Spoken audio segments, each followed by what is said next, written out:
switch back into Oddity mode. I got all focused on Strange Darling. Yeah. My bad. No, it's not your bad.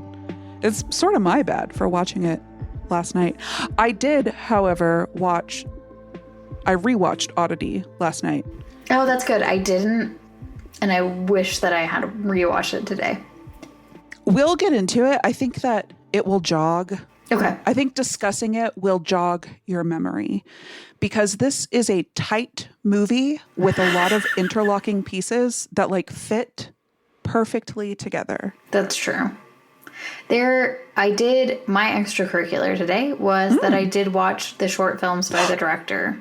You did too. I watched one of them. Did you watch Olin? Yes, Losing an Eye? Yeah. Yeah. And then I watched one that he said that's like, he dies at the end. Oh yeah, I saw the title of it and was like, spoilers. Yeah, but after watching that first one and then I watched the second one, I was like, no, this is a lot. This is really intense for me to watch. These are only 5 minutes long, and I was like, I can't watch more than once. I was like, I can't. After I watched the other one, because I watched the eye one, and then I watched the other one, and then after the other one, I was like, this is too much for me right now. Need a break. Yeah. Okay.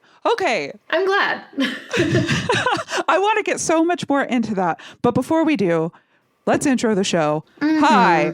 Welcome to Never Show the Monster. My name is Kelly Attaway. I'm Chelsea Hollander.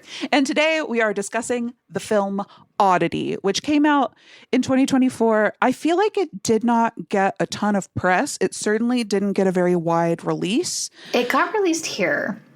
Here as well, but it was only in the theater for like 2 weeks. It came out around the same time Longlegs did. Yeah. And I was going to the movies to see Longlegs with a friend, and then she was like, oh, I'm free tonight. Do you want to go tonight? And I was like, actually, we have to wait a couple days.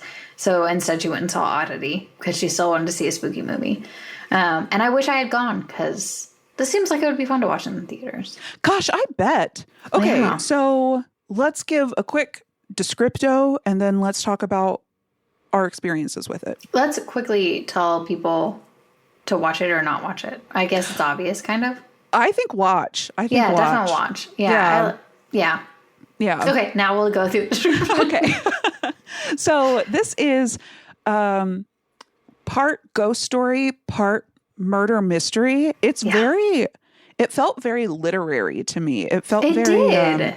It feels like I'm reading a cozy murder mystery. And it follows a woman named Darcy who is trying to find the truth of her sister's murder. And Darcy is blind, but interestingly, she possesses the power of psychometry, which is where you can hold an object and ascertain true facts about it, history pertaining to its owners and where this item has been. You're screwing up your face. What? Does she say that is what she does? She describes the concept. I don't know that she uses the word psychometry. Okay. No, I was just going to say that I just learned a new word. And I was like, oh my God, did she say this in the movie? And that it totally like... Yeah, I don't remember her saying it specifically. I mean, of course you would know what it is. I was just like, I didn't know what it was called. I didn't know it had a name, but now I'm happy that I do know. Yeah, I believe that word, it's been around for a long time. It makes sense. I think that it means like studying the soul. Ooh. Yeah, I can't remember the details, but I went down a psychometry rabbit hole. I don't know. A couple years ago, maybe. So that was super fun to see in a movie. I don't feel like we get a ton of like fun, like old school. I consider that like of the era of spiritualism. Like that feels very like old school seances. It conjures up a very specific image to me. So it was fun to see that, especially since this character owns an oddities shop. And that's, of course she does, right? If you have that power, of course you do. You don't want to get like normal items and just see normal boring. Shit. No. So she's trying to get to the bottom of the murder of her twin sister. And in so doing, she utilizes some of these haunted objects from her oddities shop. And so we get to go on a little murder mystery, find out who done it.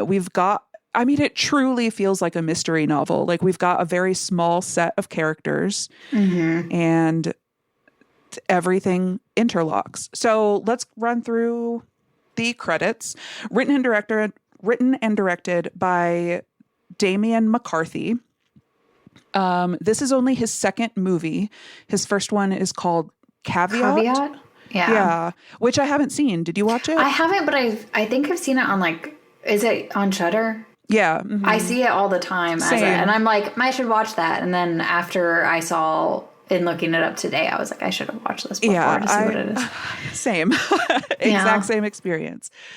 So second movie, and I know that sophomore slump is a thing. This is not a slump. This is a good movie. This was really good. And so this film stars, it's sort of a small cast. Primarily, we've got Carolyn Bracken, who plays both Danny Timmons, the sister who was murdered, and Darcy. What was their last name? Odello? Yep, Odello. 100%. Yeah, Danny Timmons and Darcy Odello. Yep. Nice. And you can tell them apart because Danny's brunette and Darcy is blonde. Yeah, best way to do it. Thank you so much. Yeah, I really appreciated it. Also, I would never have known that they were twins. No, I definitely. That's bonkers that the hair changed so much about how they looked. Yep. Whenever they were like, "Oh, her twin sister," I was like, "What? Oh, are you sure for a journal?" Right. I was like, I'm gonna need to see a close up. Yeah. So we've got her. Then we've got Gwillem Lee as Ted Timmons, and I looked up how to say that. Gwillem. Good. Oh, this is an Irish movie, so there are some names amongst the actors. So Kelly's going to say all of them. I'm just going to be quiet. I looked up how to say the ones that confounded me. That is not to say that I'm doing it correctly, but it is to say I am doing my best. So Gwillem Lee plays Ted Timmis. This is Danny's husband, now widower. We've got Steve Wall playing Ivan, an orderly at Ted's psychiatric hospital where he works nights. I guess both he and the orderly, I meant Ted, works nights. We've got Carolyn Minton playing Yana, which is Ted's new girlfriend after the death of his wife. We've got, this is the one that I looked up the most. Do you want me to say it? Okay. It's Tig Murphy. Thank you. Or maybe Taig Murphy. I would have said Tadhug. That's what it looks like. So I'm sorry, Tadhug. Yeah, sorry, Tadhug. He plays Olin Boole, who is a patient at the psychiatric hospital, but not really. He was at a different facility. He's here at the psychiatric hospital for a week on his way to a halfway house being released. Ish. And he comes to Danny's house on the night of her murder, trying to warn her that somebody is in the house. And he gets, the crime is pinned on him. But I looked up how to say this, and it was interesting. So the DH in his name is spelled Tadhg. Mm-hmm. And in Gaelic, DH indicates, it turns the previous vowel into a diphthong. Oh, interesting. Yeah. So instead of being tag, it's taig. So the DH doesn't make a sound. It just modifies the vowel. Oh, that's previous. Cool. Isn't that cool? Yeah. So yeah, looked it up. Taig Murphy. And I think those are the main movers and shakers that we need, right? There are a couple other characters, but those are the capital C characters. Yeah. So going into watching this movie, what did you know? What did you expect? Absolutely nothing aside from I think maybe one or two reputable people that I follow who review movies, I did not watch their reviews, but they would say, I like this movie, and then I would just leave it alone.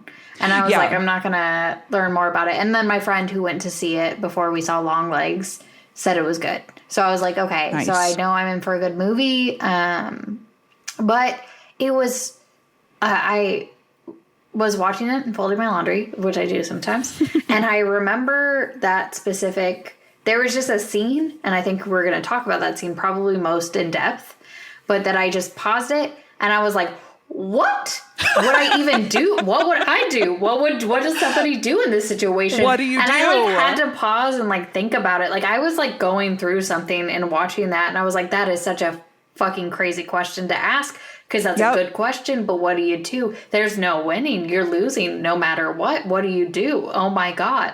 And I was like, that's genius. Maybe if I ever end up being a nefarious person, that's exactly how I'll approach it. Because damn, that was a good play, and she chose incorrectly. But reasonably. Yeah, I know. Okay. So, like, it makes sense. Sorry. Yeah, that scene alone, I was like, this is the best movie. When I watched that scene, I was like, just making me sit and think for that long is enough for me to be like, no matter where this movie goes, I'm sold. Yes. Okay.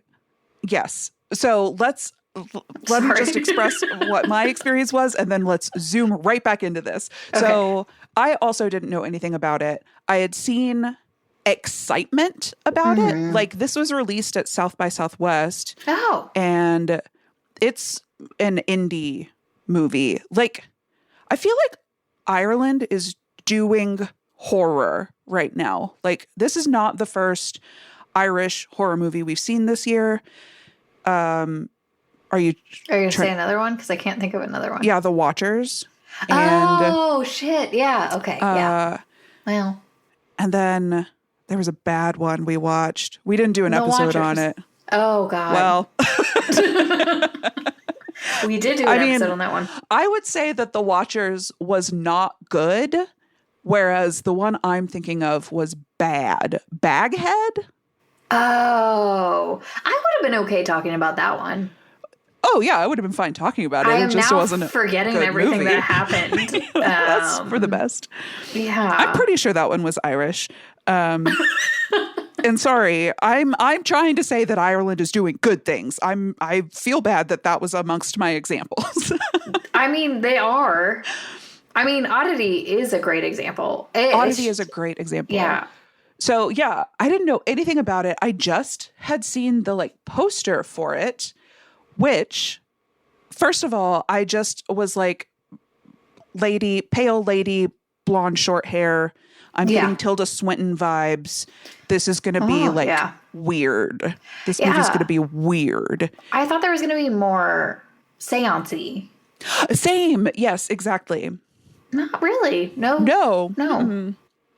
I will say, have you revisited Haunting in Connecticut? Poster? No. Oh, the poster. No, let me go look at this. Yeah, pull it up, because there's a big ol'... Spoily? I guess it's not really a spoiler, but reflecting on it. Reflecting. That's funny. So the poster is Darcy, blonde, at a table, a black reflective table. Her hands are down on it, like just fingertips touching the table. And then we've got the title beneath her. And then there's a reflection below her that I guess I just never inspected. Oh, you didn't notice it was the thing? No. Okay. Not until after I watched the movie, because the movie ended and I was over at a friend's house to watch it.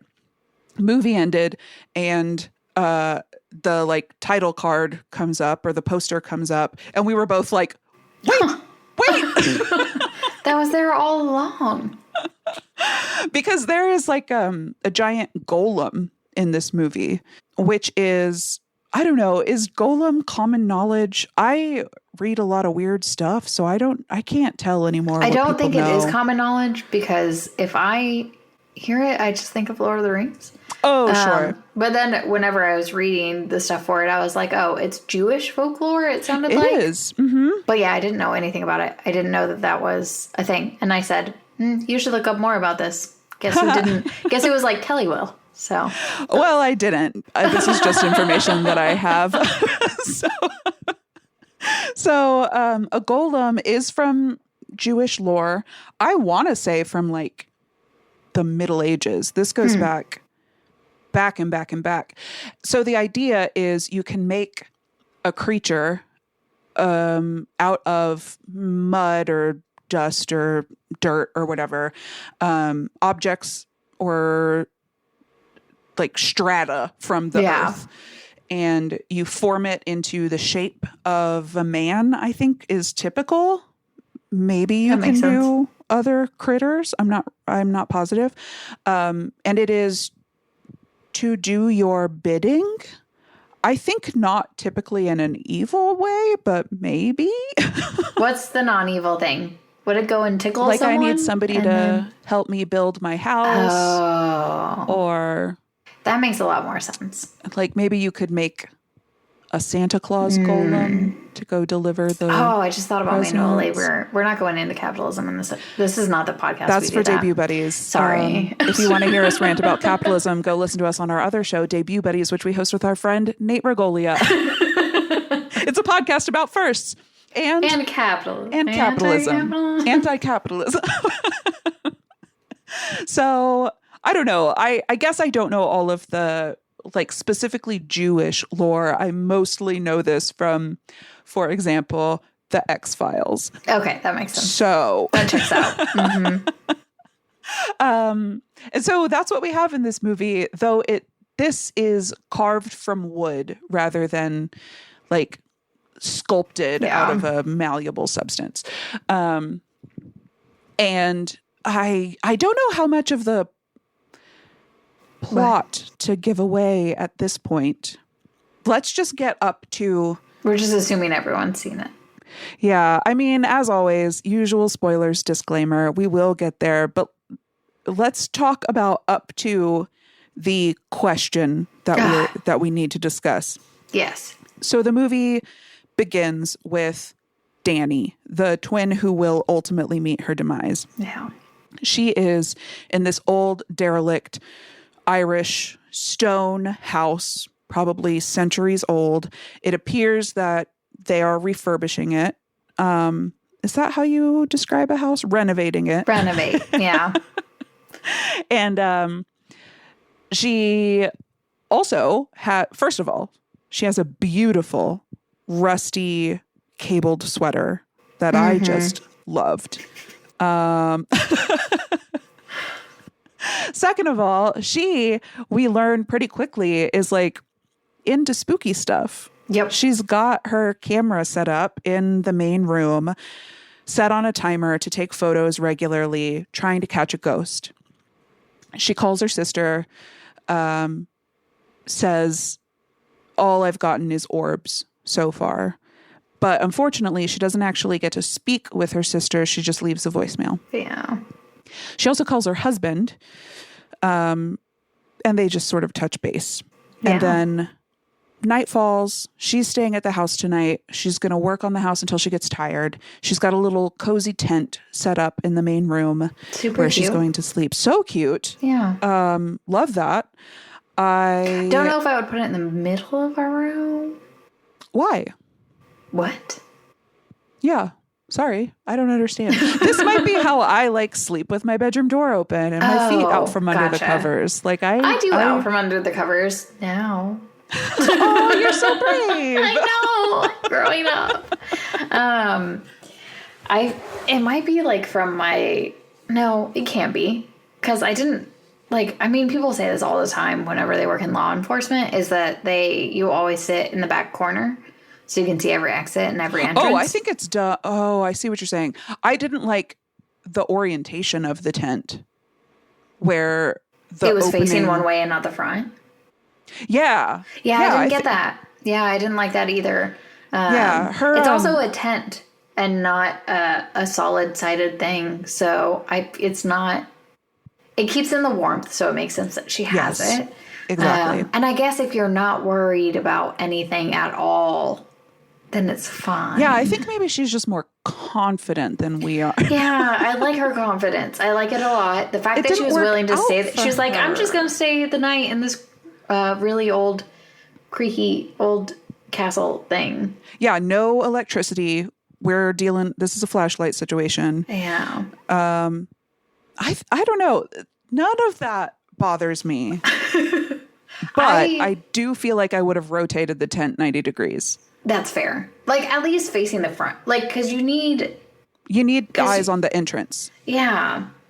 And especially since the entrance seems to be questionable. Yeah. Well, and there's like shit on the left, shit on the right. There's space on both sides. Yeah. Have your back facing a wall where there isn't rooms or doors. I agree with that. My preference would be in a corner, but then again, you're making a good point. If you're shoved into a corner, if someone's in there, that would be more of a problem. Yeah.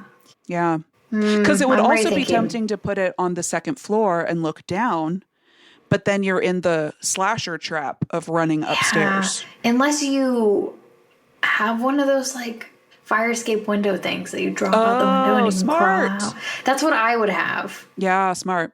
I did have one in my like Amazon cart for like 4 years when I lived in really high apartments, but never purchased. Well, never needed it either. Because I was still good point.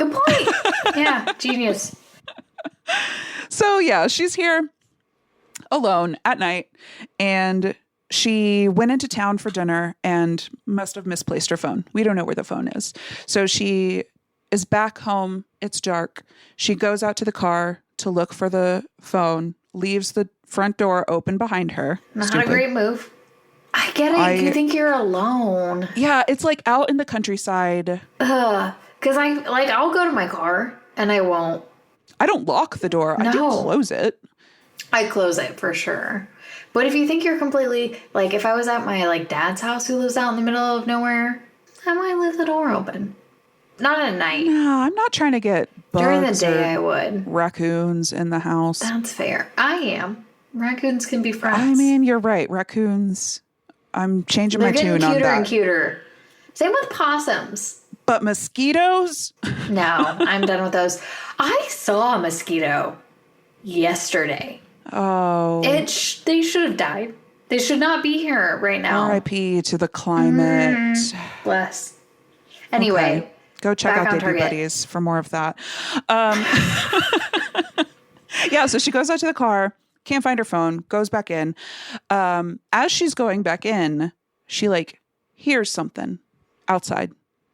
Looks around a bit, doesn't see anything. Goes all the way in, closes the door, locks the door, is pretty sure she hears something outside. He Does he knock? Touches the doorknob. Oh. He tries to open it. Oh, damn. That was a bad move. That was a really bad move. To do that. This guy could have played it better. Oh, I feel like we're already sort of spoiling. Yeah, we're going to spoil the movie. Please go watch it. For the love of God, go watch it because we're about to spoil it because this part is so important to the entire movie. So important. It is the most important. This is what you call an inciting incident. So she opens the peephole in the door, which is more like a peep window. Mm-hmm. She opens it. There's a guy out there. And he's got a fake eye. Yeah. And his eyes are really wide and they're darting around left and right. So he looks wild. Long hair. And he's manic. He's like, hey, you're in trouble. You're in danger. Which is a crazy way to start this conversation. Yes. It feels like it. It feels like I'm in danger. Will you leave, please? You're here. What are you doing? Yeah. Right. Leave. Why are you out here in the country? There's nobody here. This is so far away from the town. Why are you knocking at my door? And he is trying to convince her that while she was at her car, somebody snuck into the house. And he goes on to try to describe how he heard them in the walls planning to hurt her. And he is in the house now. And she pieces together like, oh, you are a patient at the psychiatric hospital where my husband works, where there are a lot of, it seems like a criminally insane hospital. Like there is a cannibal there. There have been murderous psychopaths there. Like, I can see why she would immediately be like, oh, shit, I see what's happening here. So he's trying to convince her to open the door, and he like almost convinces her. And he's making such a solid argument. Like he is like, I saw them walk in there while you were out. And I was like, bah. And like, this is a point where it's like, obviously he's trying to convince her of something and he's the one. But even then, there's so much doubt in it. There's so much doubt. And I especially was like, because like she does hear a creak inside the house. Yeah. Which could be. It's an old castle. Stone houses don't creak. They're stone. There is some wood. Yeah, it's new wood. From where she put it in. So he was creaking it. He was creaking it. But like, that's not house settling. That's human standing on wood settling. He even says, he's like, okay, fine. I'll go get the police. Like, he was like, I will go find someone. I will go get help. She was like, my phone is in my car. She like said something and she was like, she lost it. She's like, I can't find it. Which was, I was like, why would you tell somebody who you think is going to murder you? Because he genuinely seems trustworthy. You know, like maybe he seems unstable. Yeah. But he doesn't seem menacing. But he, like, at the same time, it's just like, you're home alone. Someone shows up to your door and they're like, let me in. And you're like, no. Fuck no. I'm going to be like, I need to help you. And you're like, I don't know what to do. I don't know what to do. I'm going to be like, oh, no, I'm fine. I have my 3-husband polycule upstairs. They're bodybuilders and martial artists. Wait, this was like 100% the moment in the movie that I was like, I cannot. What do you do? In that situation and like, I mean, you and I are women. Yeah. I think we hide it very well, but we are. Surprise! But there was like, I just could not, in that situation, I was like, I don't know who's right. I was like, I don't know what to do. And I don't know what I would even do in that situation. And like, if I'm being honest, I think out of all of the movies we watched this entire year, that was probably the scariest moment, is thinking about in that situation as a woman alone in a house, being told by a man you don't know who he is, that someone's in your house. Yeah. And like, there's no winning. It is the scariest thing that somebody can say to a woman that's alone. Like, you are, like, you're a victim. No matter what. We see this. This is a perfect horror trope. The call is coming from inside the house. Like, but then you run out at that point. I know. And then who knows what's out there? But then at that point, you're like, who do I trust? What do I trust? Who's right? And it's such a like, I don't know what's in here. I don't know who's in here. Probably it's no one. Yeah. You know who's outside? A guy I know is in a criminally insane hospital who is clearly going through something, emotional stress. Yeah. Which, like, regardless of whether he is a criminal or has any sort of nefarious intent, like anybody going through an extreme emotional response is unpredictable. Yes. So great. Yeah. Great way to describe that. What do you do?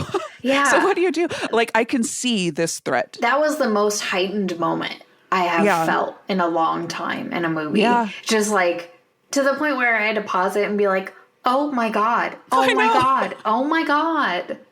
And like, I don't know. I'm sure. I just kept going back and forth because you don't even know during that conversation what ends up happening. You don't know. You find out later. Yeah. Because you meet her sister and then you meet what happens and the rest of the movie ensues. But up to that point, just, I cannot get over how well done that was.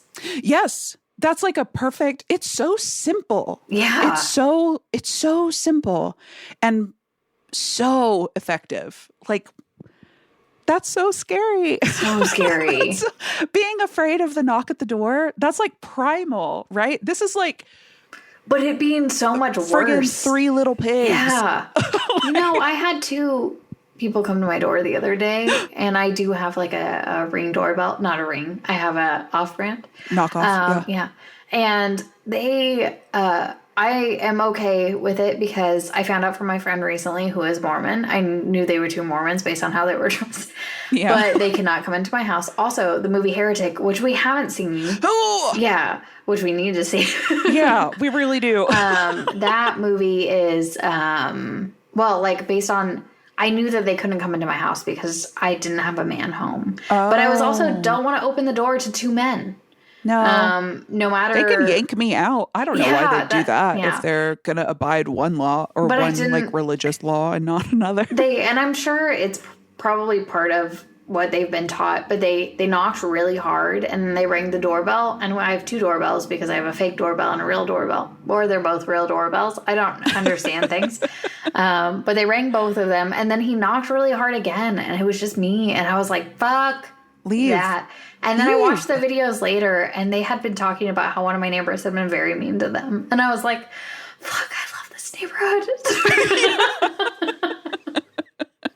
I was like, man, I don't know which one it was, but I want to go give them a high five because don't come to my house. I have a no solicitor sign on my door, which said, oh no, I don't want to give away anything more about my house. But I was like, don't knock on my door. Like, don't knock on my door. I get it. That's their job as Mormons. That's what they do. Or Jehovah's Witness. They could be either. I think they were Mormons because they were more, I don't know. They could be either. It doesn't really matter. Yeah, it doesn't. Just don't knock on my door.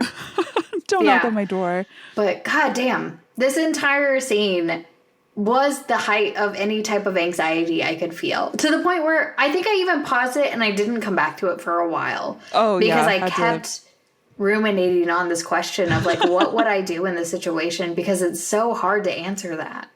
What would you do?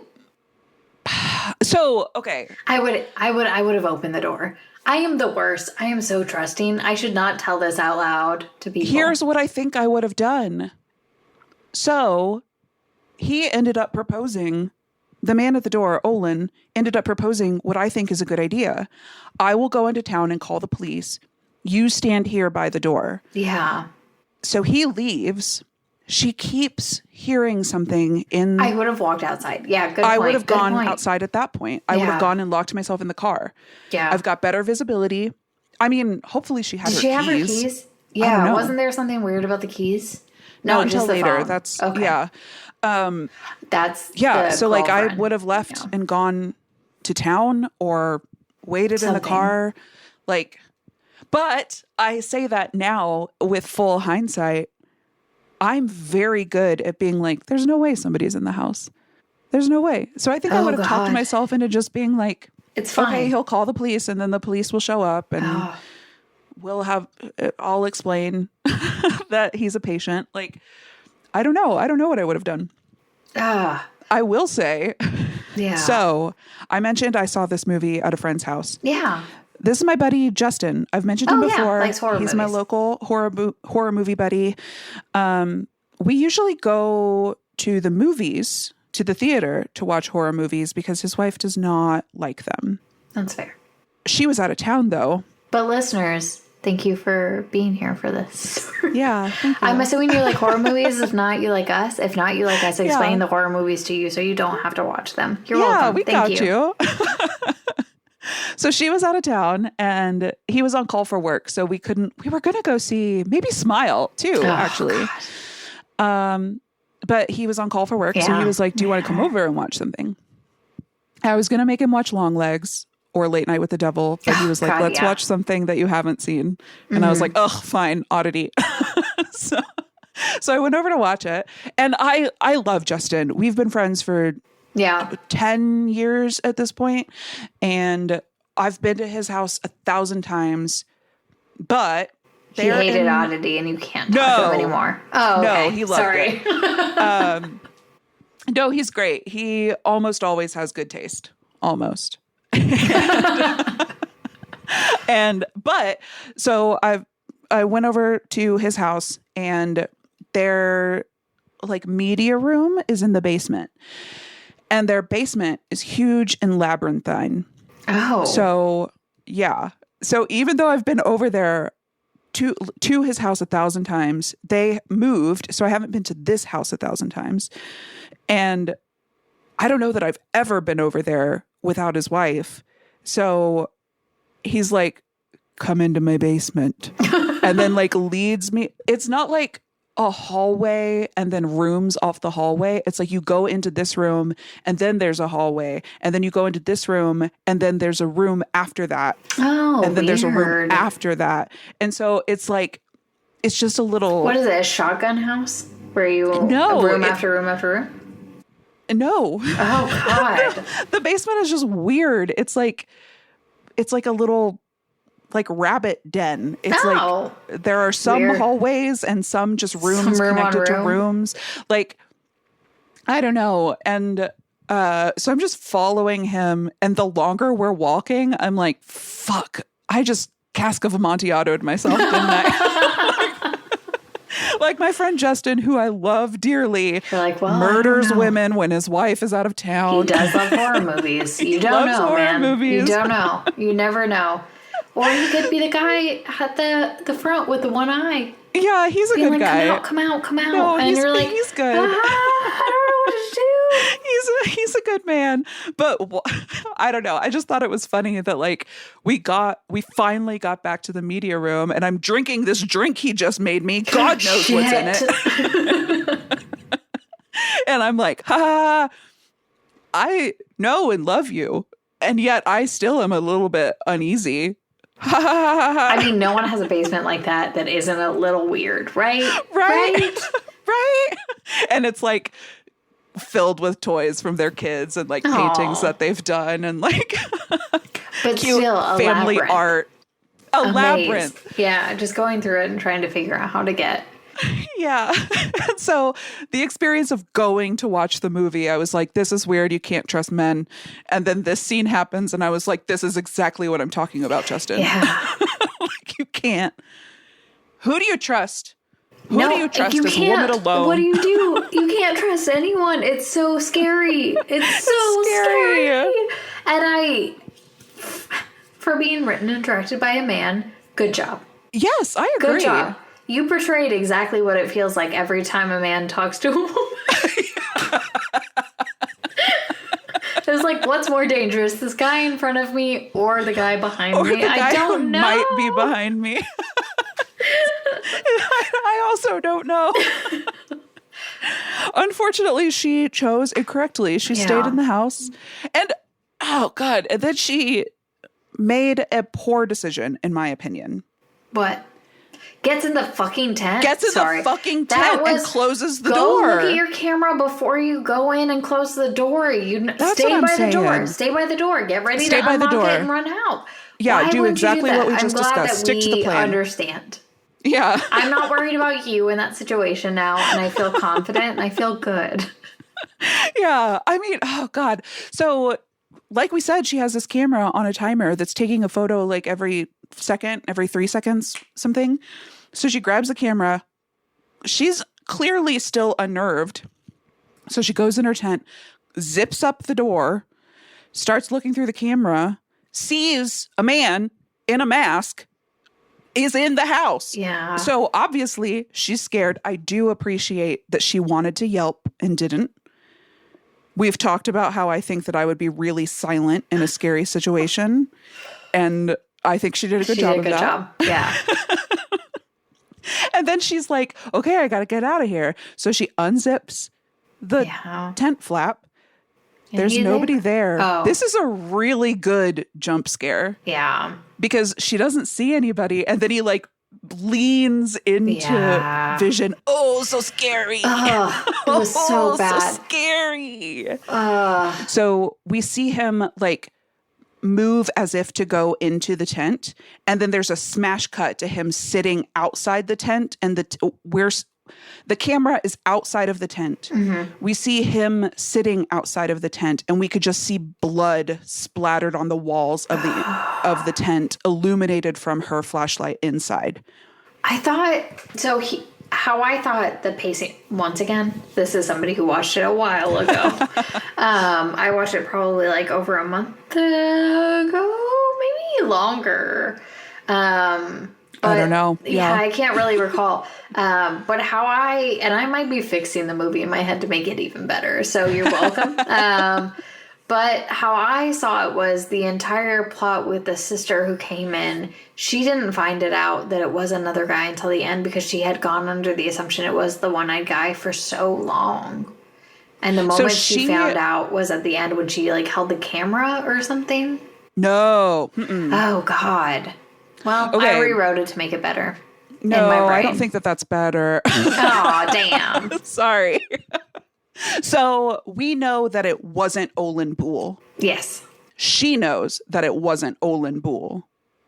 We do not know who it was. She knows for sure it wasn't Olin? Yes, because of what happens next. Because she sent it. Hold on.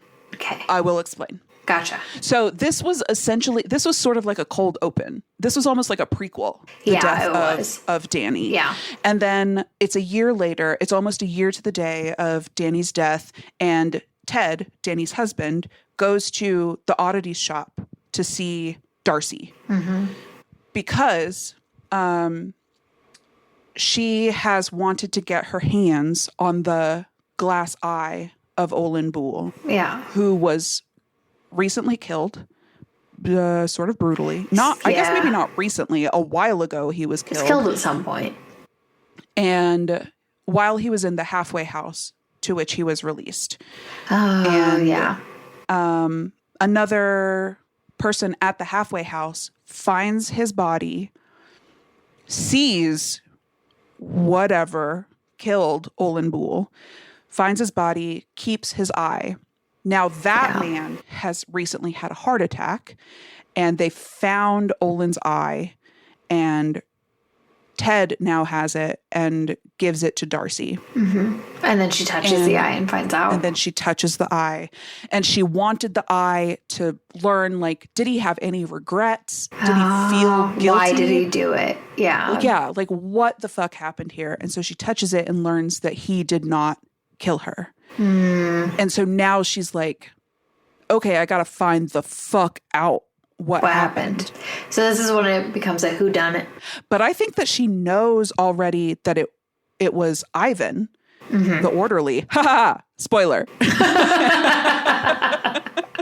Because she immediately goes back to the Oddity shop and finds the golem and sends it to Ted's house. So she already knows. Does she know everything. It's specifically the orderly, or does she know it's Ted? I think she knows specifically. Because do you think she hears the conversation that happens? Yeah. Yeah. Because it doesn't show what she hears or sees. We don't know any of this yet. It just shows her touching the eye and like having a moment. It's like clearly very impactful. She's feeling a lot of feelings.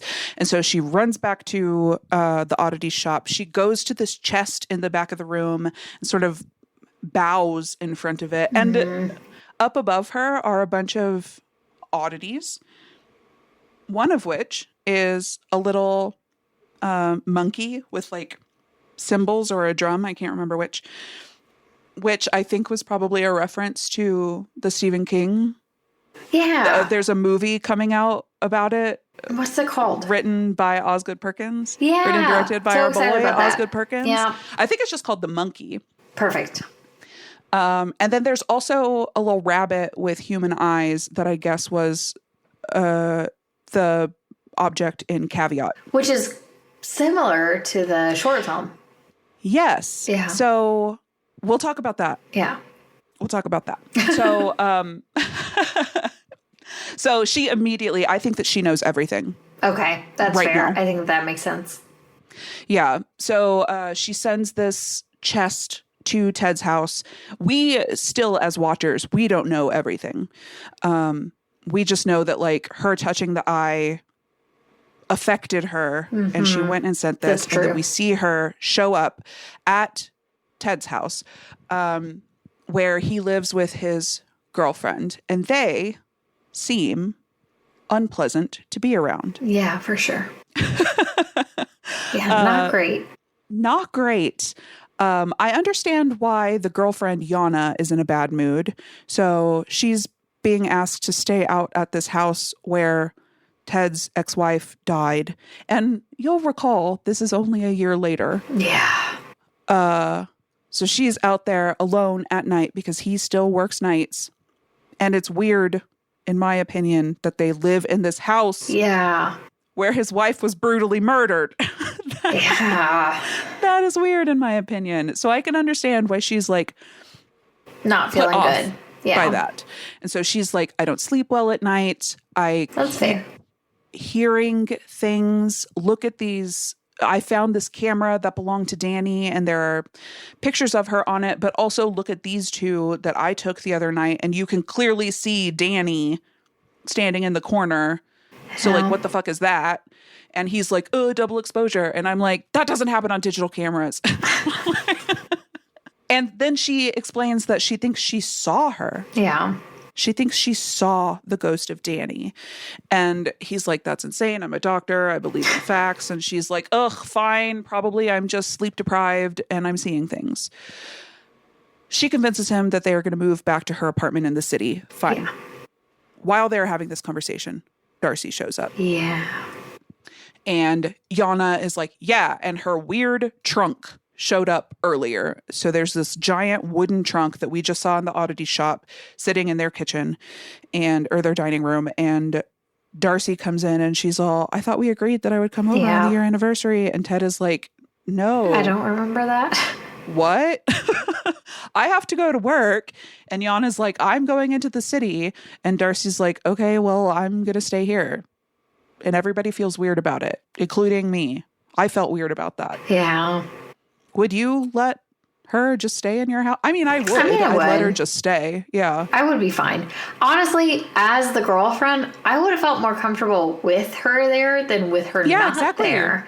So her being pissy about her being there, I was like, well, maybe you can like chill and it can be like an okay thing. And like, I guess she's uncomfortable. I'm about to do another spoiler. Is that okay? Permission to spoil? Go ahead. Of course. I mean, she was like sleeping with Ted before she died. So I do feel like maybe if I were in that position, I would be like, I don't really want to hang out with her sister right now. I mean, they might not bond. But at least I would be less afraid. Yeah, but she's about to go into the city away from here. I would like that more for sure. Yeah. Like I would be more comfortable with that. But like, I think I'd probably just be like, I'm a bounce. You can stay here however long. Which she tries to do.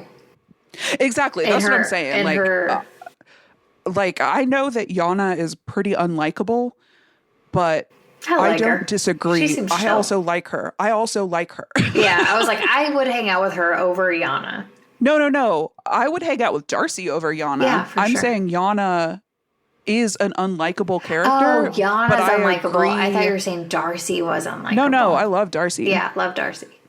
Yana is an unlikable character, but I agree with her decisions. Yeah, here. For sure. Yeah. So she's like, I want to leave. Can't find her keys. So she ends up having to stay with Darcy.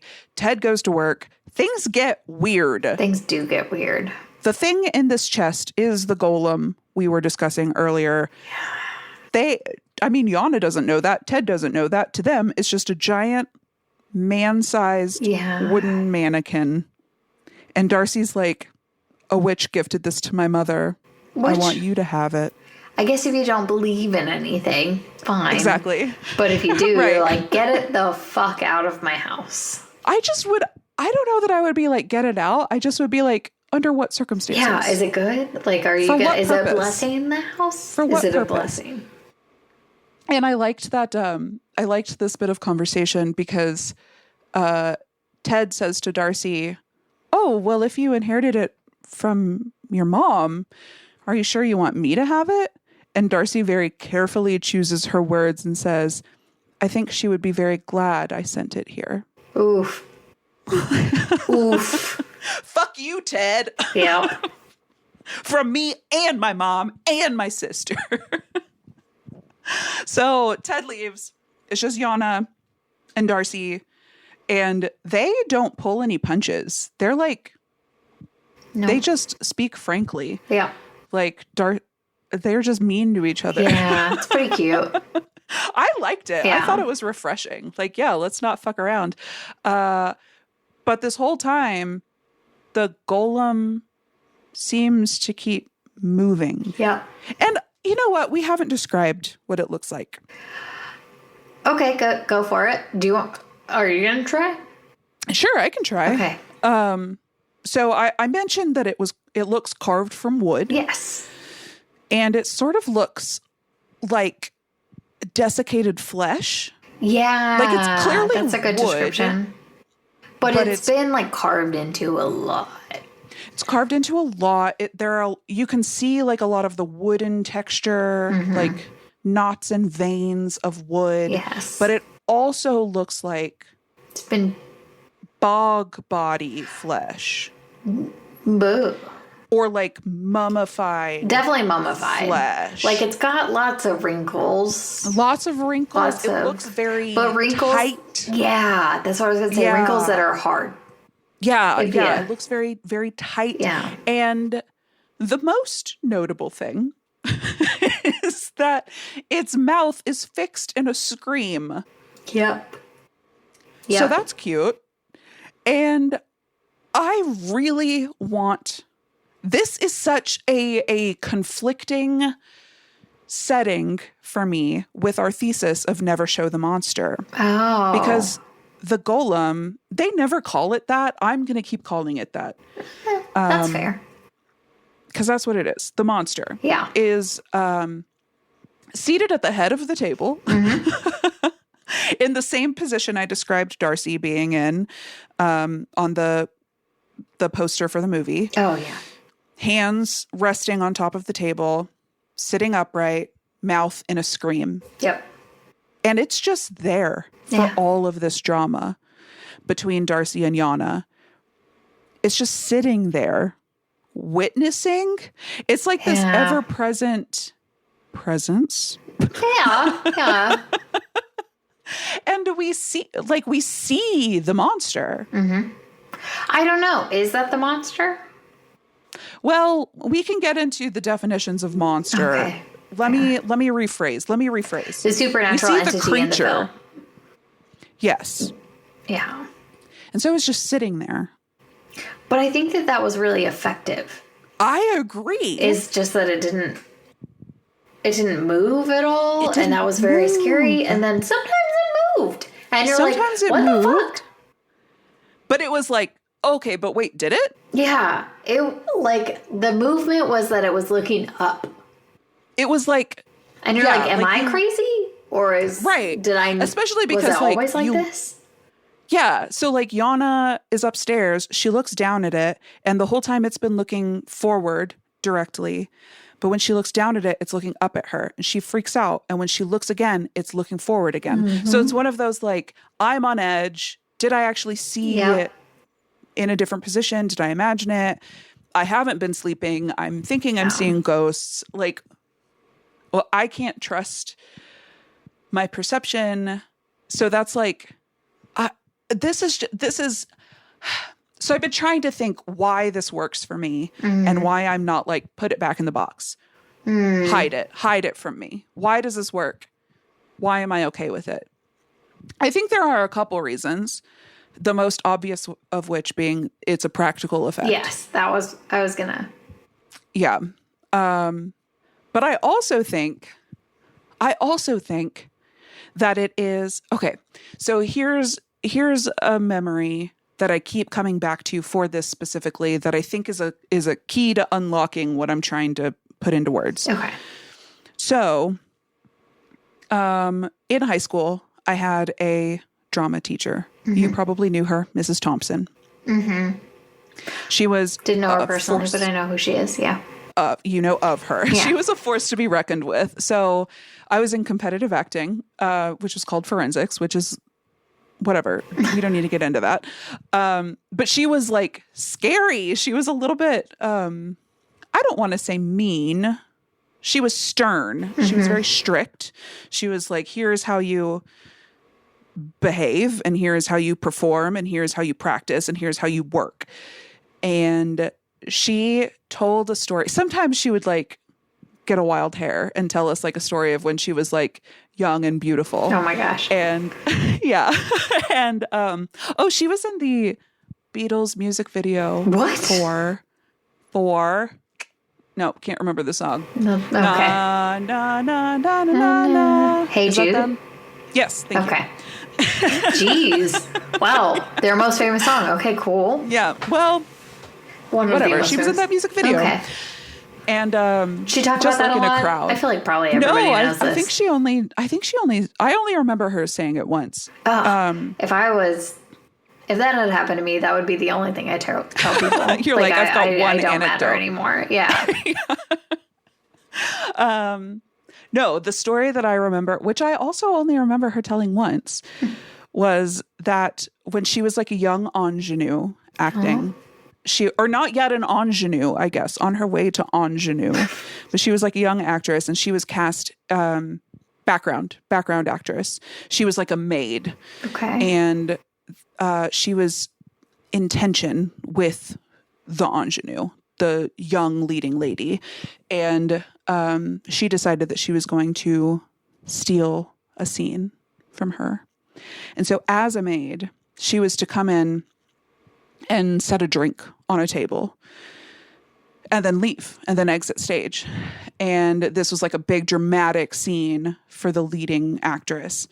And so Mrs. Thompson comes in, sets the drink down on the very, very, very edge of the table, so no one can pay attention to the leading actress, because everybody's just like, is that drink going to fall? That drink is going to fall. Is that drink going to fall?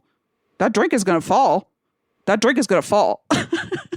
And that's sort of how I feel about the monster. Yeah. And this, like, it's just the drink sitting, that's going to fall. Yeah. It's the drink that's going to fall. And so the whole time you're like, I'm listening to this conversation, but like, what is about to happen? Yeah. And so it's like, you're so tense the whole time. Yeah. And I think that is like why it's effective. It's like jazz. It's about the notes you don't play. It's about the monster that doesn't move. Yeah. And even when she like goes into the room to try to go to sleep, like that entire time you're like, what's going on out there? It's there. Ugh. It's there. And then it's double weird that Darcy keeps falling asleep sitting up. Yeah. Impressive. What's that? What is that? I don't know. I also don't know. You have to be really tired. Like, you have to at least, lean your head back. You have to do a head back thing. Like, your head doesn't, we all have airplane pillows. It doesn't sit up on its own. Yeah. Hers sits up on its own. Or is she not really asleep?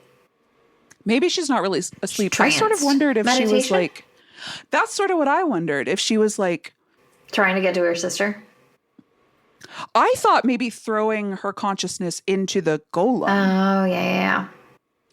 But trying to get in touch with her sister makes more sense in some ways. It did also seem like she wasn't, based on how it was going, like, Yana was not great, but she wasn't there to hurt her. No, And she was like, I'm not here to do that. So maybe, like, just make it unsettling enough that she wants to get the fuck out of there. But why do her keys disappear? So, yes, that is something that I definitely want to talk about. So her keys disappear. We eventually find them in the chest that the golem arrived in. And so there are 3 possibilities in my mind of who put the keys in there. Yes. Darcy, the blind twin. Yes. Danny, the ghost of the dead twin. That's fair, yeah. Or the golem itself. I think it was Danny. Yeah, the it ghost. might be. To just be like, this is an important part of this. Pay attention. Exactly. Yeah, I think that Danny knew that Darcy knew what was going on. And Danny needed Yana to learn that from Darcy, because Yana is in danger too. Yeah, that's true. And like they needed her to get out of there. Like, if she... Yes.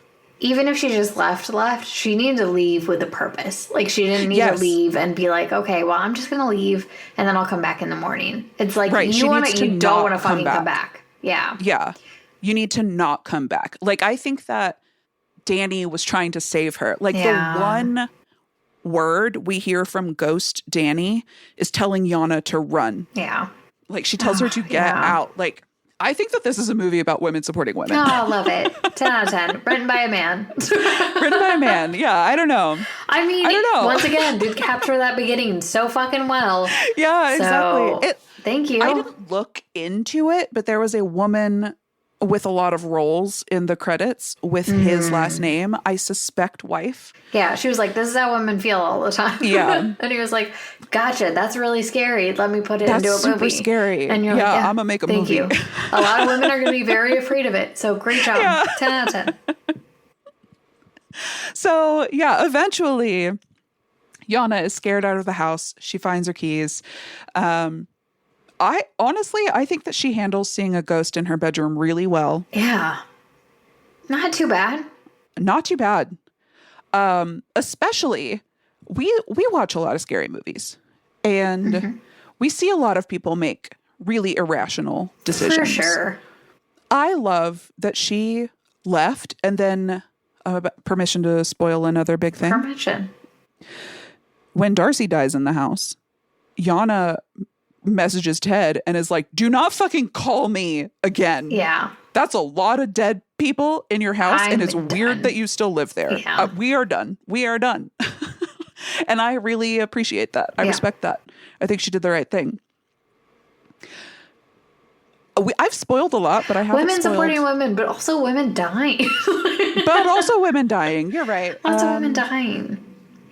You're right. However, it's not like gratuitous. Yeah, I agree. Like, it isn't this torture isn't porn. A gory movie. It isn't murder porn. No, I would not say. I would say this is a very not. I would even say this movie is not gory, aside from the one scene with the guy with the one eye. That was kind of gross. I guess we do see aftermath. Yeah, like, we see an amount of aftermath with Danny. We see an amount of aftermath with Olin. But you don't fully have to go through the experience, I guess. Exactly. Yeah. It's like, and now here's a puddle of blood. Yeah. The hardest one, I think, is Darcy. Fucking asshole. Sorry, I just got really mad. Fucking asshole. But the way that Darcy passes is the most fucked up way.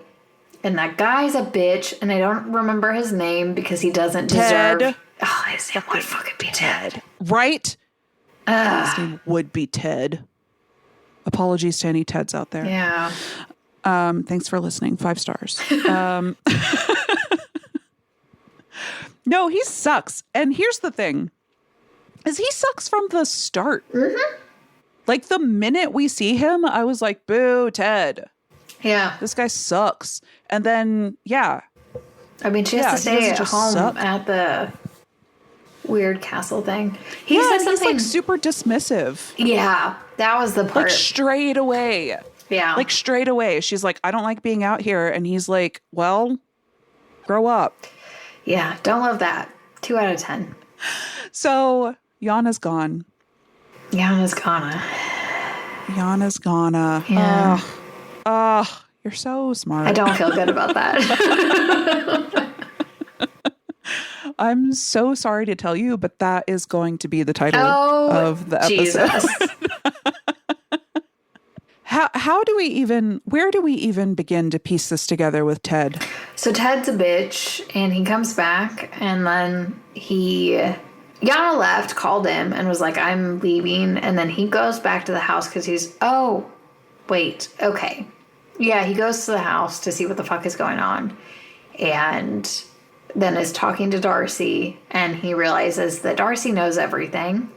Darcy knows everything. Everything. And that he then is like trying to save himself by saying, okay, well then let's get the detective in on this, and the detective said this, so there's no way that could have happened because the detective knows for sure what happened, so let me get a hold of him and I'll go. And then he like said, I don't have his phone number here, which even though weird. I have my fucking phone.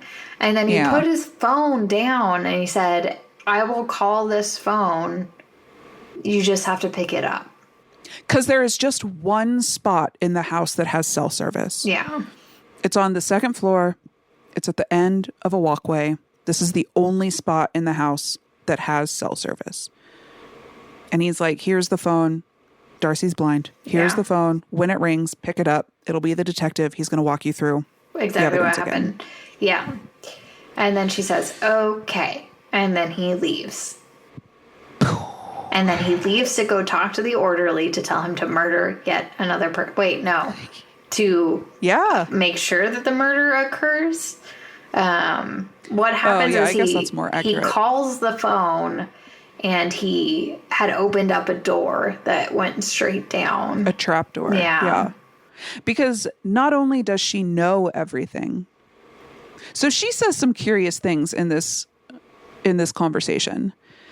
And one of them is, I killed Olin Boole, which you're like, you're a tiny little blind woman. And we heard some gross noises. That doesn't seem like you. Right. Are you sure? So she says this curious line, and we know already, we haven't mentioned this, but we know that she has had some sort of brain cancer. Mm-hmm. And leading up to that sickness, she was hallucinating things. And Danny was worried about her. She wasn't like getting regular checkups. And so during this conversation with Ted, he's like, I think that you should come back to the hospital with me. Let's get you checked out. And so in this one scene, you have this like moment of disorientation. Like, oh, is anything she's saying true? Yeah. Like, he's an asshole for sure. Like, I just don't like him. Yeah. But that doesn't make him a murderer. Yeah. Unless it does.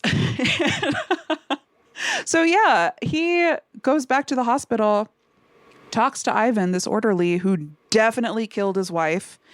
And while Olin was a patient at that hospital, he heard them discussing it through a vent in his room, and he escaped to go warn Danny. Like, all of that is true. And even Darcy must, at this moment, have this, like, question. Yeah. Like, am I wrong? Yeah. Am I wrong? Like, did I fuck up? Did I fuck up? Like, I killed a guy because I didn't have all the facts. Yep. Am I wrong?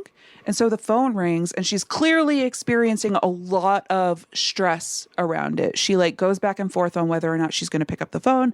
She takes a step forward, falls through the trap door. Hits her head has a pretty hard. nasty fall. Yeah. We will see a pool of blood in a moment. And, oh, you know what? I was like, does a one-story fall kill somebody? But maybe if you've already had brain damage from that cancer? I feel like it has to do with the preparation or being able to... But if she fell predominantly on her head, which it seemed like... Except that she fell feet first, you know? That's fair. That is fair. You know what? We don't need to get into the logistics of this. She hit her noggin. There's a lot of blood. Mm-hmm. That is the logistics. Those are the logistics. You got all of them. Yeah, so Ted sends Ivan the orderly to go. I just like the name Ivan the orderly. Ivan the orderly. That's not what they call them in Ireland. He's billed as the porter. Oh. Yeah. I was like, oh, I imagine porter is more like a bellhop. Yeah. Which there's going to be a bellhop soon, y'all. Mm-hmm. Get excited.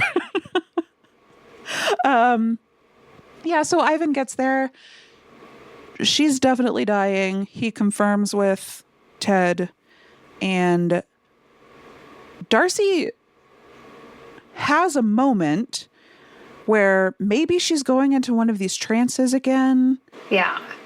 She clearly seems to instruct the golem to do it. That this is the bad guy. Yeah. To kill this guy. Oh, but left out a couple things. that we should discuss first. So one, in that conversation with Ted, before he opens the trap door and tells her to pick up the phone, she's like, I know it was you. I know it was Ivan. I was going to kill you, but I think instead I will expose you and you'll lose your doctor's license and you'll lose the house and you'll lose your reputation. Because she understands that that's what's more important to him. That is what he cares about. And even before that, before Yana leaves the house, there are like holes in the top of the golem's head. Yeah.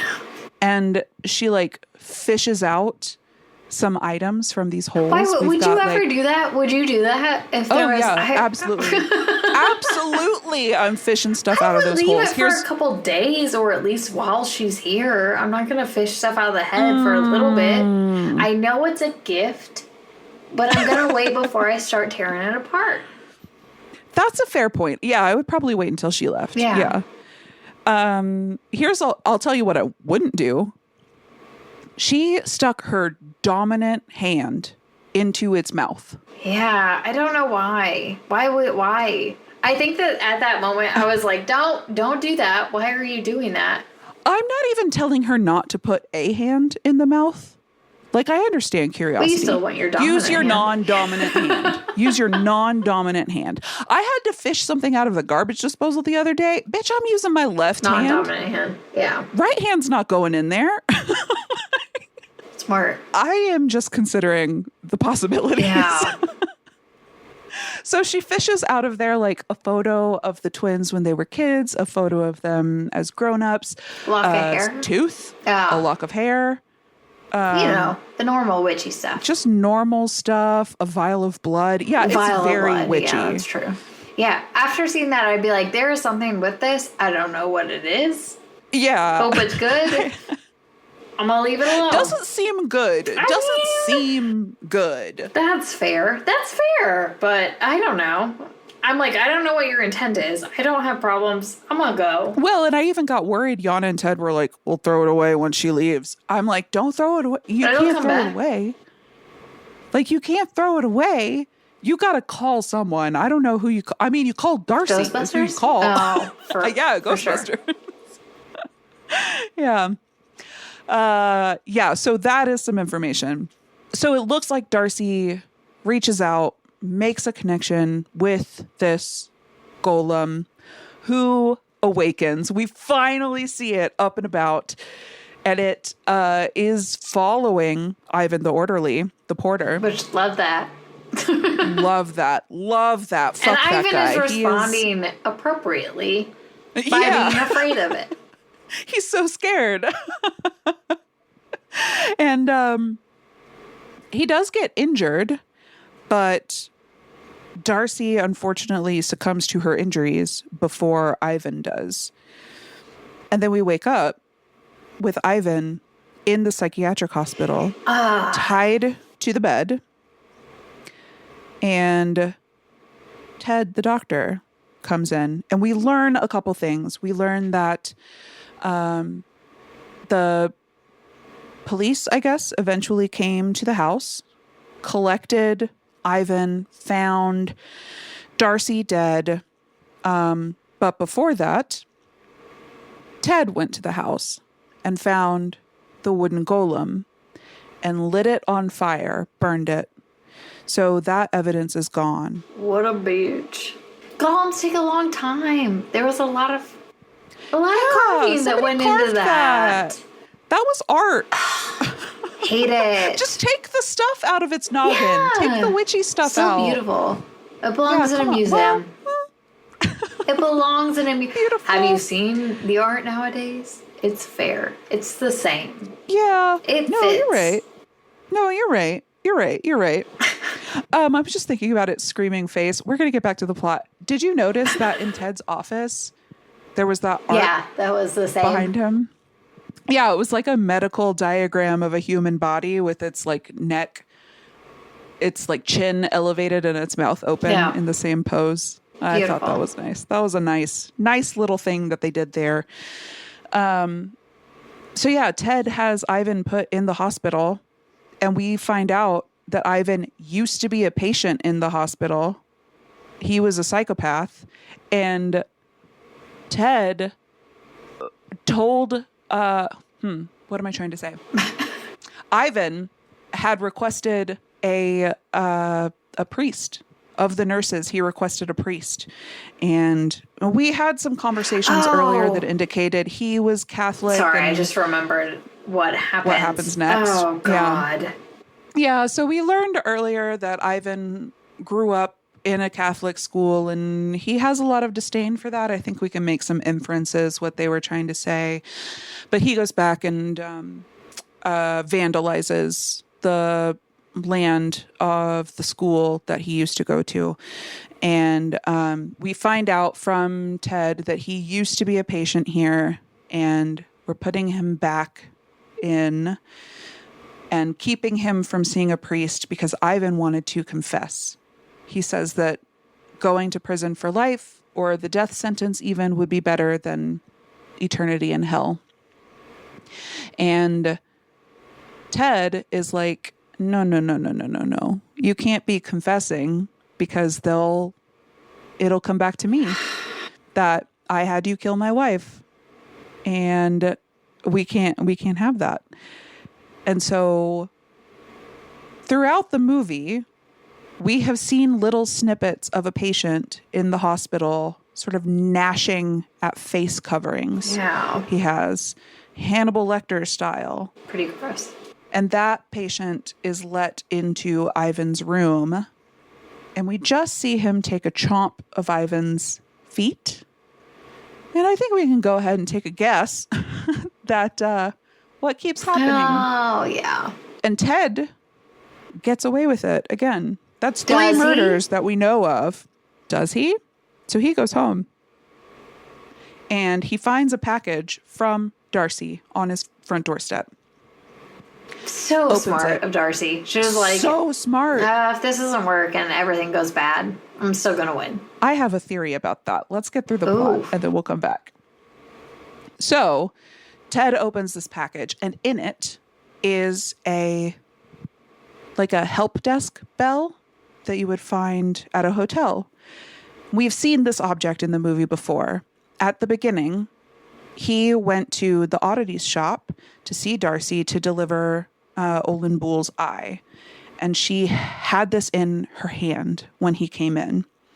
And we learn that this is a haunted bell, that it belonged to a bellhop who was not very nice. And the last few owners of this bell were killed. Apparently, the ghost of the bellhop runs at them and presumably murders them. And Ted is like, well, ring it. And she's like, fuck no. Yeah, she's like, we don't trifle with things like this. Don't be insane. And so he gets the bell, and he seems a little bit trepidatious and sort of looks around, eventually does ring the bell, looks around some more. We do hear a creak or two, which, again, this is a stone castle. Those don't settle with creaks. So he looks around, but eventually looks forward smugly, like, haha, no ghosts. But we get to see that behind him is a ghost of a bellhop. And then cut to black. Yeah. Credits. Hopefully that bellhop killed him. I wish that we did have the catharsis of him getting murdered at the end. You're right. But we did see a lot of dead women and no dead men. Yeah, we'd love to see dead men. We'd love it. Yeah, just one. Come on. But here's my idea. Yeah. So at the beginning, when Danny calls Darcy and is like, I'm not seeing any ghosts. I want to see some friggin' ghosts. I did what you said. I set up the camera to take pictures. So we know that Darcy believes in ghosts. Yeah, for sure. I think that she knew she was going to die and wanted to haunt the same space as her sister. Yeah. That's beautiful. Isn't that nice? So I think that she knew what was going to happen. She knew his ego wouldn't allow him to allow her to live. Yep. Which we know. Oh, that conversation where he's asking Ivan to kill his wife. And he's like, why don't you just divorce her? And he's like, because she's in love with me. That was so... Fuck you, I was like, Ted. no. Or she would never be in love again. Or she would never be... Like, she would never get over me. I'm sure. She fucking would. Ugh. Oh my God, you're nothing. You suck. She was a 10, and that's really upsetting. That is classic family annihilator. I would have married her. I would have married her. I would have knit her more sweaters with cables. She could have been happier. Yeah. I would have treated her so right. Talked about how much... We could have hunted ghosts together. It would have been amazing. Could I go to the wedding? Yes, of course. Oh my God. You're the maid of honor. Oh, I thought I was going to be a flower girl. I don't know why. Oh, yeah. I mean... No, maid of honor. No, yeah, I want that more. I just always assumed I would be flower girl. I thought I would be the only child at the wedding, so... Yeah, I guess I can't think of any other children. You haven't knit enough onesies for enough children, sweaters. Yeah, he was the worst. Oh, that is the sweetest ending I could have possibly imagined. And that feels right. I think that's right. Because there's this like refrain that's repeated through the movie. We hear it at the very beginning when Danny calls Darcy. She's found this like one spot that has signal, and she calls and she says, it's very specific. We are connected. Yeah. And she means in that moment, like digitally, like we have signal, but it gets repeated throughout the movie with this greater symbolism. So you're saying that you and I need to go buy that house? Oh, it's a movie. Shit. But it's okay. Here's something that I have been looking into. So this was a derelict old cottage in Ireland. There are a lot of those in Ireland. And right now, the government is offering up to 70,000 euros if you buy and restore a derelict house. So... might be worth it. Might be worth it. And we do know, based on Ghost Hunters International... Ooh. Based on Ghost Hunters International, that we are more likely to get ghosts internationally than we are in the United States. It's just older. Like, statistically, more people have died. Have more people died? I don't want to get on this. That's hard to quantify. We'll leave this for debut buddies. Yeah, that's more of a debut buddy. Yeah, I was about to go into Native Americans and then try to talk about that, but we'll leave that for the darker podcast. Yep. Oh God. Back to Oddity. The short movies, shorts. Yes. Short films. Yes. By McCarthy. That's not his name. McCarthy? No, it is. Oh, McCarthy? I think his last name, it's like, it's Damien McCarthy. Okay. Is the writer-director, and he has been making short films for years and years and years. I only watched one. You watched Olin Loses His Eye, which Olin is a character in this movie who does only have one eye. But the story in the movie is different. The story is different. Okay, good. Because when I watched the short film, I was like, I'm pretty sure it was about his mom being a bitch. Yeah, his mom, in Oddity, in the movie, his mom, when he was a child, she was very abusive. She poked out one eye. And he has been institutionalized because as she was attacking to take the second eye, he beat her to death, which, in my opinion, is understandable. Fair. Completely fair. I would not have put somebody in a home for that. Right. I mean, and that's why he's being released, right? Yeah. Like, you don't pose a threat to society unless they come after your eye, which would be self-defense. Hopefully not. Yeah. So, right. But do you want to talk about the short film? Yeah, the short film has, it is really interesting because it has very similar shots. Yes. The way that Olin talks to, forgotten her name already. Erin? No, Danny. talks to Danny. It's through a slot in the wall that is a rectangle. The beginning of the shots of Olin loses an eye is he's looking through a mailbox slot. So very similar. Very similar way you see the child. It's a child in this movie. It's 10 years ago. It was released 10 years ago as well. So it's supposed to give you the idea that this child is 10 years older. However, the backstory is a little bit different. But he goes around and he keeps looking in slots. And he does such a genuinely good job of building tension. Because it's going to lose an eye. Like, the tension is built. It's like created in the name of the short film, and then it's just built throughout. So he's looking through different spots in this house, and he's just like a dilapidated house, boarded up windows, and he's poking. He's just looking through little eye holes throughout the house. So every time he looks through an eye hole, you like hold your breath. Which great. God, even now, I'm like white knuckling my microphone. I'm like gripping it. He did so good with suspense. And like that's why I couldn't keep watching the short films, is because the other one I watched, just as bad on white knuckling it. And then like, I'll tell you about that one afterwards. Okay. But he keeps looking through different holes, and then he sees a hole, and there's like a creature or something with a blanket over it, and then a hand out. So he just keeps dropping coins in to a hole because it keeps holding out its hand. And then eventually he looks in the hole, and it's this thing with like these eyes that aren't connected to it, and it grabs his eye.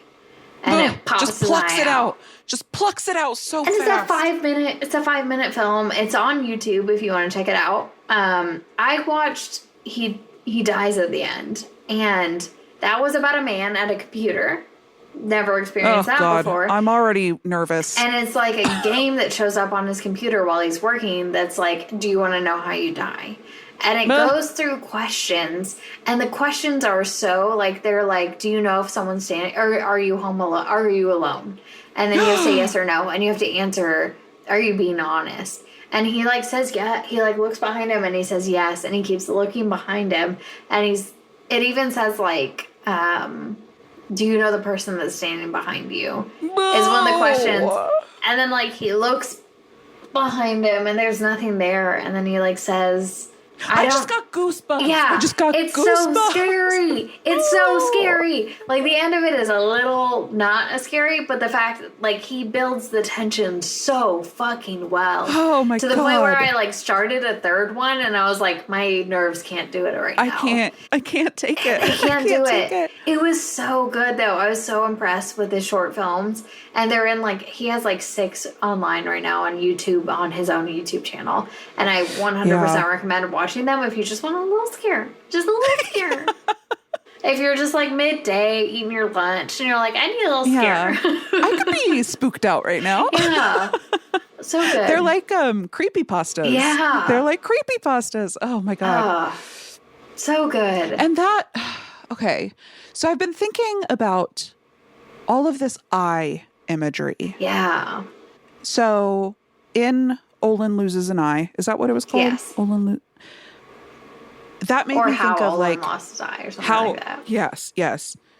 Him like giving this entity coins made me think of like the river Styx, and you would put coins on people's eyes to make sure that they get ferried on to the afterlife correctly. And then in Oddity, we've got Olin with just one eye, and he sees some of the truth of what's happening, right? Like, he knows that Danny's going to be murdered, but he can't convey this to her correctly. And then we've got Darcy, who's entirely blind, who's able to see more, but still not quite. She sees the truth, but still is not immune to mistakes, right? Like she accidentally killed Olin. She conjured up this golem to kill Olin because she didn't have all of the information. Because she went based off of what the detective had said. Right. And so that's really interesting to me, that we have this like concept of SIKE lowercase s and SIKE capital S. Yeah.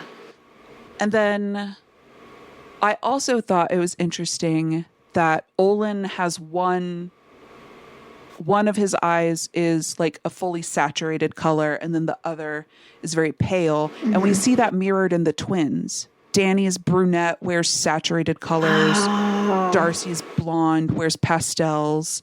Like, that was just really interesting imagery. And I've gone back and forth on whether there's more there. Yeah. I don't know. I just thought that was really fascinating. I didn't even think about that, but I feel like there's got to be a lot more there to the... Right? I didn't even think about that. This is part of what I meant. Like, it feels very literary. It feels very... Oh, yeah. Like... For sure. The imagery, there's symbolism that I don't think I've fully decoded everything. This is one, I'm glad that I rewatched it because I felt like I feel like this is one where there's more to unpack. Like, I feel like I got some more layers this time.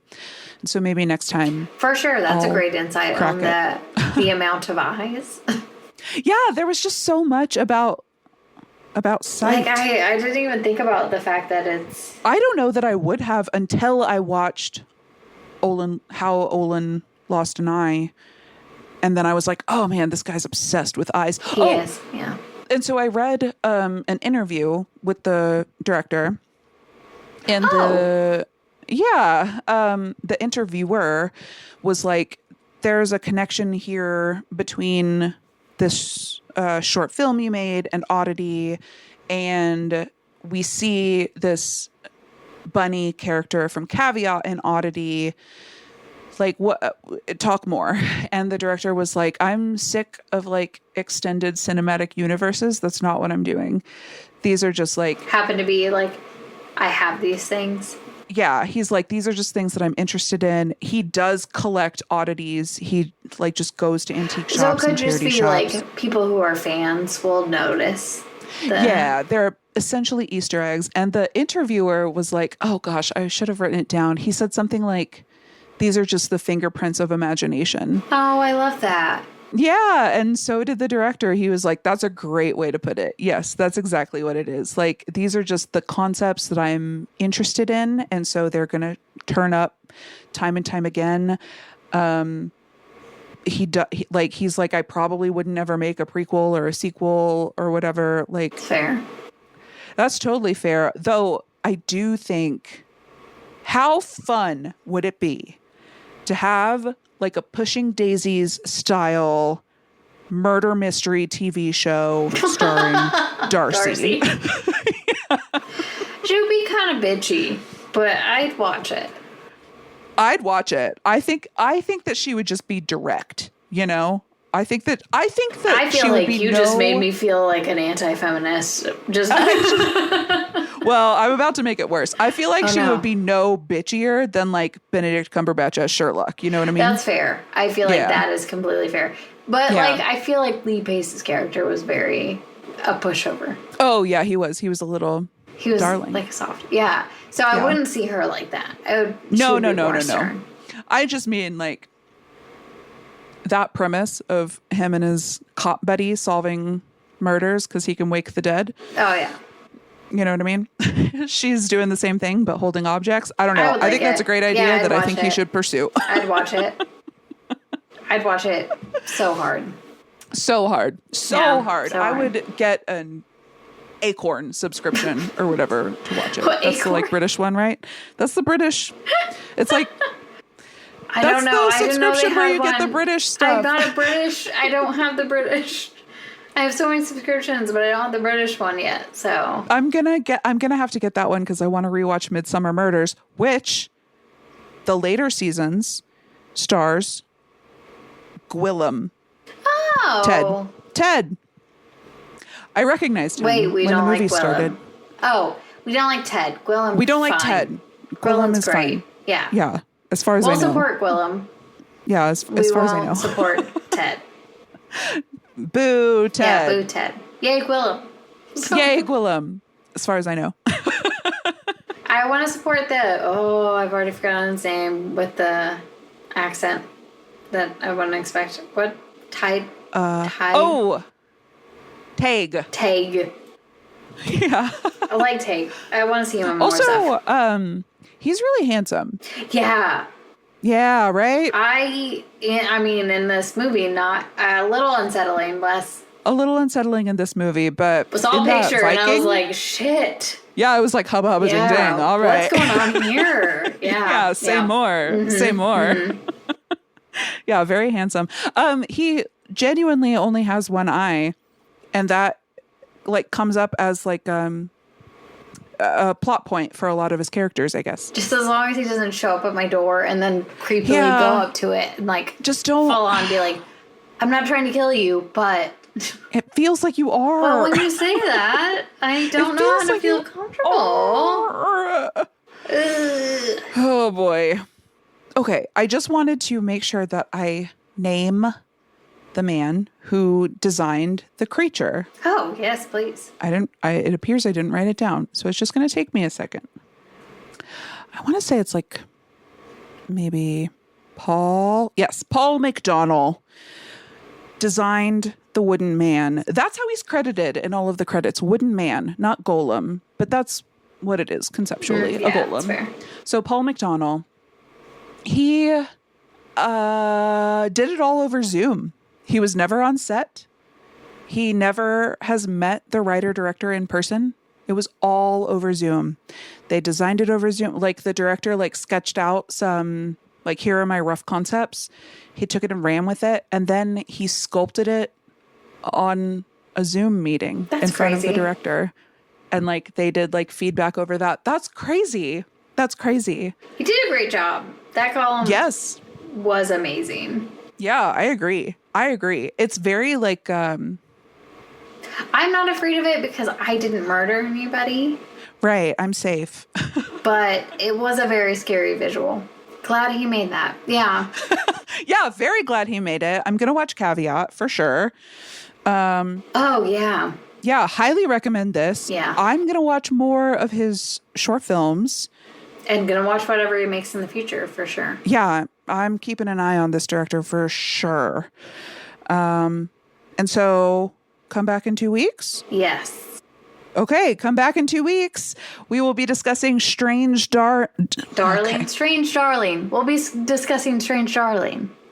I feel like we both had some drinks. Strange. Yeah, we got a little weird. It's fine. Come back in 2 weeks for Strange Darling, starring our strange darling, Kyle Gallner. Oh, sorry. This is just a Kyle Gallner appreciation podcast. And in the meantime, you can find us at Never Show the Monster on most social medias. You can email us noshowmonster@gmail.com. And if you miss us in the off weeks of Never Show the Monster, you can find us on our anti-capitalist podcast about first debut buddies. Okay, we will see you back here in 2 weeks for Strange Darling. Happy Spookies. Happy Spookies.